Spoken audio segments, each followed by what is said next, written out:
আসসালামু আলাইকুম। আপনারা জানেন যে পাকিস্তানের উপপ্রধানমন্ত্রী বাংলাদেশ ঘুরে গেল এবং ঘুরে যাওয়ার আগে উনি বাংলাদেশের মানুষকে বলে গেছেন, আপনাদের হৃদয় পরিষ্কার করেন, তাহলে বাংলাদেশ পাকিস্তান একসাথে পথে চলা শুরু করবো আমরা।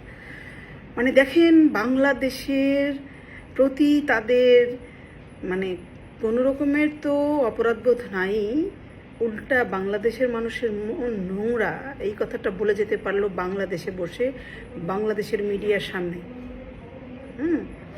এইটার সাহস কোথায় পাইলো বলেন তো? আমাদের দেশে জন্ম নেওয়া কিছু কুলাঙ্গার আছে না, কুলাঙ্গার বেজন্মা পাকিস্তানি বীজের রেখে যাওয়া নাতিপুতিরা। ওদের কারণে তারা এই কথাটা বলার সাহস পেল। ওদের কলিজা পুড়ে যাচ্ছে, পাকিস্তান কেন বাংলাদেশের সাথে একীভূত হচ্ছে না, পাকিস্তানের স্বপ্ন কেন বাস্তবায়িত হচ্ছে না। ওরা দায়িত্ব নিয়েছে টাকা খেয়ে যে বাংলাদেশে পাকিস্তানকে একীভূত করবেই। আমাদের দেখেন না, বারিস্টার ফুয়াদ, তারা বলে যে কেন কোথাও তো তওবা বলে নাই, বিশ্বের কোনো যুদ্ধের শেষে আর এক পরাজিত দল তওবা করে নাই, এরকম কোনো রেকর্ড নাই। কেন ভাই, তুমি তো প্রত্যেক দিন রেকর্ড ভাঙতে চাও, তোমার উদাহরণ কেন তোমার দেখতে হবে, থাকতে হবে কেন? তুমি উদাহরণ সৃষ্টি করো, অন্য সব কিছুতে তুমি উদাহরণ সৃষ্টি করবা, আর হচ্ছে শুধু গণহত্যার সময় তুমি পুরনো ফর্মুলায় চলবা। এই বৈপরীত্য কেন, এই দ্বিচারিতা কেন? লজ্জা লাগে না?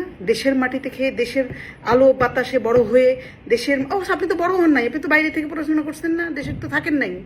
ধরা খাইছিলেন একবার মেয়ে নিয়ে, ইনকিলাব রিপোর্ট করলো, পরে বললেন না আপনি এটা না, অন্য কেউ। তারপরে তো দেশ থেকে পালিয়েছেন, আপনি তো দেশের মাটির খান নাই। সেই জন্য আপনি যতটা সম্ভব বাংলাদেশকে বিকৃত করার চেষ্টা করছেন। ভাই, আপনি সব কিছুতে বিকল্প খুঁজবেন, নতুন নতুন এস্টাবলিশমেন্টের জন্য বক্তব্য দেবেন, কিন্তু গণহত্যা বিচারের সময়, মানবতা বিরোধী অপরাধের সময় আপনি বাইরের দেশের উদাহরণকে টেনে আনবেন। বাহ, কি দ্বিচারিতা! আর আমাদের দেশে যেগুলো জন্ম নিয়েছে, যেগুলো বেজন্মা, এই যে হাসনাত, সার্জিস, আক্তার তো বাংলাদেশের না, আক্তার তো আসলে পাকিস্তানের চেহারা, গরম সব কিছু ডিএনএ টেস্ট করলেই পাওয়া যাবে। আমার ধারণা যে প্রত্যেকটা ডিএনএ যদি টেস্ট করা যায় না, এরা পাকিস্তানি বীজ, এটা প্রমাণ হবে। বাংলাদেশে মানুষের মনে বাংলাদেশের বিকল্প কোনো দেশ এখনো তৈরি হয় নাই। বাংলাদেশের বিরুদ্ধে আপনারা বলেছেন না যে পাকিস্তান থেকে, ভারত থেকে 26 লক্ষ লোক বাংলাদেশে চাকরি করে দিয়ে শেখ হাসিনা চাকরি দিয়েছে। 26 লক্ষ লোকের কই রে ভাই? 1 লক্ষ বের করেন, পার্সেন্ট বের করতে দেখান না। 1 লাখের একটা তালিকা দেন, অমুক জায়গায় অমুক জায়গায় অমুক জায়গায় আছে, এই তালিকাটা দিলাম আপনাদের হাতে। তাও তো পারেন না, সেটাও তো বের করতে পারছেন না। যে 1.5 বছর হয়ে যাচ্ছে, অলমোস্ট শুরু হয়ে গেছে, কিন্তু আপনারা পাকিস্তানের সাথে এক হইতে হবে। আমাদের পাকিস্তানকে আমাদের মাফ করে দিতে হবে, পাকিস্তানের সব অপরাধ ক্ষমা করে দিতে হবে। তাহলে দেন, সবাই যারা যারা আপনারা চাচ্ছেন পাকিস্তানের সাথে এক হয়ে যেতে, আপনাদের ঘরের মেয়েদেরকে বের করে দেন, গ্যাং রেপ করুন, দেন আপনার বাবাকে, আপনার চাচাকে বের করে দেন না, এই হাসনাতরাই করুক। তারপর হাসনাতদেরকে আপনি মাফ করতে পারেন কিনা দেখবো, কত বড় বুকের পাটা, আপনার মন কত পরিষ্কার। দেন না, নিজের ঘরে বউটাকে বের করে দেন। বোন না থাকলে, বউ না থাকলে মা তো আছে, তাকে দেন বের করে। পাশের বাড়ির লোককে দেন, ডাকায় বলেন যে যাও আমার মায়ের সাথে যাও। তারপরে সেই বাড়ির লোককে বললেন যে আমার মন পরিষ্কার, ঠিক আছে, তুমি আমার এখন সমস্ত কিছু ঠিক আছে। সেটা তো বলতে পারবেন না, এটা বলতে পারবেন না, কিন্তু আপনারা হচ্ছে যে বলবেন পাকিস্তানকে আমাদের ক্ষমা করতে হবে। পাকিস্তানকে কেন ক্ষমা করব? বাংলাদেশে 30 লাখ মানুষের রক্ত নিয়ে যে দেশ হোলি খেলছে, আমরা তো পাকিস্তানি ছিলাম। আমরা কি ভারত ছিলাম? আমরা তো ভারত ছিলাম না, আমরা তো পাকিস্তানি ছিলাম। যেই দেশের মানুষ, যেই দেশ আমাদের রক্ত হোলি খেলেছে, আমাদের মা বোনের ইজ্জত নিয়ে লুইয়া করেছে, মৌজ মস্তি করেছে, আপনি তাদেরকে মাফ করতে বলতেছেন? আপনারা তাদের কাছে যেতে বলতেছেন আমাদের? তার আগে নিজে মিষ্টি খান, নিজের ঘরের মেয়েকে বের করে দেন, নিজের বাবা মাকে বের করে দেন, নিজের বউকে বের করে দেন। ওগুলোকে করান, একবার একটা রিহার্সাল দেন, আমরা দেখি আপনাদের মন কত পরিষ্কার। করেন না রে ভাই, করে বলেন। 30 লক্ষ শহীদের বিনিময়ে, রক্তের বিনিময়ে বাংলাদেশ, 2 লক্ষ মা বোনের সম্ভ্রমের বিনিময়ে বাংলাদেশ। এইটাকে আপনারা কিভাবে, মানে আমি ধারণাই করতে পারি না। তারপরেও হচ্ছে যে মানুষ হচ্ছে সবসময় ভালোর পক্ষে যায়, আলোর পথে যায়, আরও ভালো, আরও আলোর পথে যায়। আপনারা তো আমাদেরকে ব্যাক পেসে পিছনের দিকে ঠেলছেন। এই যে জামায়াতের যে বিরুদ্ধে যে অভিযোগটা আছে না, যে এরা মাদ্রাসায় স্টুডেন্টদের পিছনে মারে, আপনারা তো সেই পাবলিকই দেখছি। আপনারা ঘুরে ঘুরে পিছনেই যান। আপনি ফুয়াদ থেকে শুরু করে, হাসনাত আব্দুল্লাহ থেকে শুরু করে, সার্জিস শুরু করে, নাহি ডাক্তার এবং জামায়াতে ইসলামী সবাই, ইনক্লুডিং বিএনপি, আপনাদের সবার কি পিছন মারা অভ্যাস?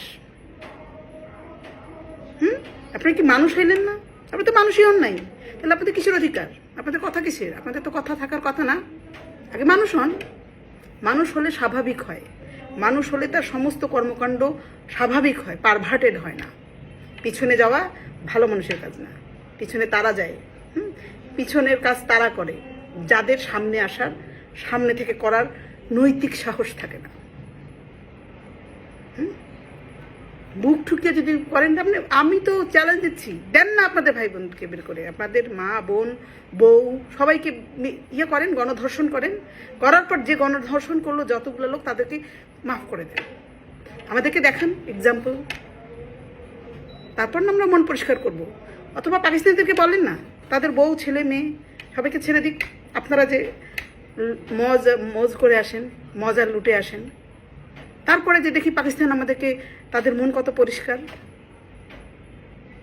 একটা তো সমান সমান লেভেল প্লেইং ফিল্ড চাচ্ছেন না নির্বাচনের জন্য, তাহলে বন্ধুত্বের জন্য তো আমাদের লেভেল প্লেইং ফিল্ড দরকার, না হলে তো বন্ধুত্ব হবে না।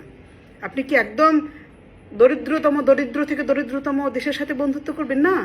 কেন করবেন না? প্রত্যেকটার ক্ষেত্রে একটা লেভেল আছে যে আমরা কার সাথে বন্ধুত্ব করব, কার সাথে বন্ধুত্ব করব না, এবং আমরা কোথায় আমরা মধ্যপন্থায় থাকবো, সব কিছু নির্ধারিত। যদি এত কিছু নির্ধারিত হয়, তাহলে আপনার কথায় আমি আমার মন পরিষ্কার না নোংরা এটা আপনাকে দেখতে বলছে কে? এই অধিকার আপনাকে কে দিয়েছে? বাংলাদেশের মানুষ আপনাকে ডাকছে? অত আহ্লাদ কিসের? আর বাংলাদেশের মানুষেরা নাচছেন, আপনারা লজ্জা লাগে না? আপনারা আসলে বাংলাদেশি না, আপনারা পাকিস্তানি। যান, visa free, go your homeland. যাওয়ার আগে জেনে যান কোন কোন ক্ষেত্রে বাংলাদেশ পাকিস্তানের চেয়ে বহু গুণে ভালো।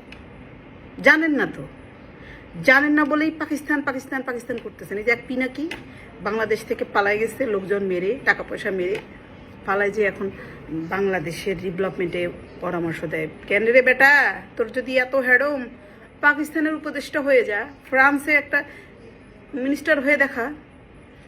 বাংলাদেশ নিয়ে তোরা তো মাথা ব্যথা গেছে, তুই তো এদেশে থাকিস না, তুই তো এদেশকে ছেড়ে চলে গেছিস ভয়ে, অপরাধ বোধে। তুই ওখানে যে ছবক দিস, জানিস পাকিস্তান আর বাংলাদেশের ডিফারেন্স কত ডেভেলপমেন্টে? জানিস না? শোন, কুসন্তান বাংলাদেশের কুলাঙ্গার এবং বাংলাদেশের বেজন্মাদের জন্য বলছি। পাকিস্তান 54 বছর আগে যে পাকিস্তান ছিল ফুলে ফলে ভরা, বাংলাদেশের বদৌলতে 54 বছর পর বাংলাদেশ আলাদা হয়ে যাওয়ার পর তারা কোথায় গিয়ে দাঁড়িয়েছে আর বাংলাদেশ কোথায় গিয়ে দাঁড়িয়েছে। শোন, তোদের জন্য বলছি, বাংলাদেশের মাথাপিছু জিডিপি বাংলাদেশের তুলনায় পাকিস্তানের 70% এগিয়ে আছে। 70%। বাংলাদেশের রপ্তানি আয় পাকিস্তানের চেয়ে $20 বিলিয়ন বেশি। বাংলাদেশের বৈদেশিক মুদ্রার রিজার্ভ 18.18 বিলিয়ন ডলারে দাঁড়িয়েছে, যেটা পাকিস্তানের দ্বিগুণেরও বেশি। মানে বুঝছেন, 9 দুগুণে 18, মানে দ্বিগুণ হলে 9 হয় না, তার মানে ওদের 4-5। তারপর হচ্ছে বাংলাদেশের জনগণের গড় আয়ু 72.4 বছর, পাকিস্তানের গড় আয়ু 66 বছর। বাংলাদেশের জনগণের সাক্ষরতার হার 76। শিক্ষিত তোরা বেজন্মগুলো ছাড়া, তোরা কুলাঙ্গারগুলো ছাড়া, তোদেরকে বাদ দিয়ে হিসেব করা হয়েছে। ফুয়াদ, পিনাকি, ইলিয়াস, হাসনাত, সার্জিস, নাহি, ডাক্তার, এই তোদের মতো যে কুলাঙ্গারাগুলো আছে না, এগুলোকে বাদ দিয়ে, তোরা তো বেজন্মা, তোরা তো মানুষের কাতারে পড়িস না, তোদেরকে গুণাও হয় নাই সুমারিতে। তোদেরকে বাদ দিয়ে সাক্ষরতার হচ্ছে 76%, পাকিস্তানের 50। ওরা অর্ধেক ইলিটারেট। তোদের পিতা না, তোদের জন্মদাতা না, তো একই রকম তো হবে। মূর্খের পেট থেকে তো মূর্খই বের হবে। এই 54 বছর তারা বাংলাদেশকে ঠকাতে পারেনি, হারাতে পারেনি। বাংলাদেশের মোট জিডিপি $460 বিলিয়ন, $460 বিলিয়ন। পাকিস্তানের কত? 346 বিলিয়ন মাত্র। বাংলাদেশের জনসংখ্যা বৃদ্ধির হার 1.12। কত কম। সেখানে পাকিস্তানের কেমনে জন্ম দেয় তোদের দেখছিস? 2.1%। তোদেরকে জন্ম দিচ্ছে পাকিস্তানিরা এই যে এইভাবে জন্মের হার বাড়িয়ে দিয়েছে। বাংলাদেশের 117 টাকা $1, বাংলাদেশে 121 টাকা এখন বাড়িয়েছে। এটা হচ্ছে যে 24 সালে যদি $1 পাওয়া যায় হচ্ছে 117 টাকা। পাকিস্তানে $1 কিনতে লাগে 250 রুপি, ওদের লাগে 250 রুপি, আর বাংলাদেশে লাগে 123। বোঝ তোদের বাপের কি অবস্থা, তোদের বাপের দেশের কি অবস্থা, তোদের জন্মদাতাদের কি অবস্থা। বাংলাদেশের মোট বৈদেশিক ঋণ 23%, পাকিস্তানে 46%। বাংলাদেশে নারীদের 41% বাড়ির আঙ্গিনায় বাইরে, মানে 41% মেয়েরা কাজ করে, পাকিস্তানে মাত্র 14% মেয়ে। বাংলাদেশে জনগণ বিদ্যুৎ সুবিধার আওতায় এসেছে 100%, আর পাকিস্তানে মাত্র 63% কেবল বিদ্যুতেই তো হয়েছে। মানে এরকম একটা অন্ধকারচ্ছন্ন দেশ, এরকম পিছিয়ে পড়ে দেশের সাথে কিভাবে মানুষ একীভূত হওয়ার স্বপ্ন দেখতে পারে? মানে একমাত্র বিজন্মা ছাড়া, পাকিস্তানি লোক ছাড়া এই স্বপ্ন কেউ দেখতে পারে না। আসলে এই যে বিজন্মাদের, কুলাঙ্গারদের নিয়ে আসলে কথা বলা, মানে এদেরকে আসলে বলে তো লাভ নাই, এদের তো কোনো হবে না, বোধোদয় হবে না, এদের হবে না। কারণ ওদের হয়েছে যে বাপ দাদা 14 গোষ্ঠী যারা ছিল তারা তো ওখান থেকে আসে। হ্যাঁ, এবং ওদেরকে 71 এবং 71 পরবর্তী সময় এরা গোপনে সম্পর্ক রেখেছে, ফলে তাদের জন্ম হয়েছে। জন্ম হওয়ার ফলেই তাদের মাথায় এই জাতীয় উদ্ভট চিন্তা আসে। এটা স্পষ্ট করে কথা বলে রাখি, বাংলাদেশ স্বাধীন ছিল, আছে এবং আগামীতেও থাকবে। এইখানে আপনাদের কোনো কারিশমা কাজ করবে না। 71 সালে যে ধাক্কা পেয়েছেন না, আবার আসেন, পাঠিয়েছেন তো, এদেরও দেখেন পরিণতি কি হয়। এদেরকে হয় পাকিস্তানে পাঠিয়ে দিব, অথবা আমরাও পাকিস্তানে 30 লক্ষ শহীদ করাবো, 2 লক্ষ মা বোনের সম্ভ্রম নিব, তারপরে হিসাবটা লেভেল প্লেইং ফিল্ডে চলে আসবে। তারপরে আমরা হিসেবে বলবো আমরাও করেছি, তোমরাও করেছো, এবার আসো। ঠিক আছে ভাতিজারা, রেডি হও। তোমরা ভালো থেকো, সুস্থ থেকো, নিরাপদে থেকো।